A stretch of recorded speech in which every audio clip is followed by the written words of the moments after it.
Hello friends, welcome to my YouTube channel. চলে এসেছি আমার জন্য একটা নতুন ভিডিও নিয়ে। আশা করি তোমরা সবাই ভালো আছো। এখন সময় হলো 5:30। তো আমি বাড়ি চলে এসেছি। সকালবেলা কাজ করে আমি বিকেলে বাড়ি চলে এসেছি। তো আজকে ভিডিও সেরকম কিছু করে হয়ে ওঠেনি। তো কী করবো বুঝে উঠতে পারছিলাম না। তো বাড়িতে এসে দেখি এই যে সোনু এখনও শুয়ে রয়েছে। সোনু সোনু ঘুমাচ্ছে, এখনও সোনু ওঠেনি। সোনু স্কুল থেকে এসে খেয়ে দিয়ে শুয়ে পড়েছে, এখনও আর ওঠেনি। আর সোনুর মা ওইদিকে বাইরে কাজ করছে। তো রাত্রেবেলা করে আমি এখন আর কাজে যাচ্ছি না। তো বিকেলবেলাটা অফ রয়েছে, তো ভেবেছি বিকেলবেলার জন্য কিছু একটু করব।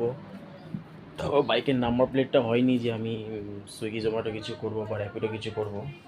তো দেখি অন্য কিছু করা যায় কি না। তো যতদিন না নাম্বার প্লেট হচ্ছে ততদিনের জন্য ওয়েট করি। নাম্বার প্লেটটা হয়ে গেলে তারপর বিকেলবেলা টাইমটা পুরো ফাঁকা আছি, বিকেলবেলা টাইমটার জন্য কিছু না কিছু একটা করবো। তো এই ভিডিওটা এখানেই শেষ করছি। দেখা হচ্ছে তোমার সাথে পরের ভিডিওতে।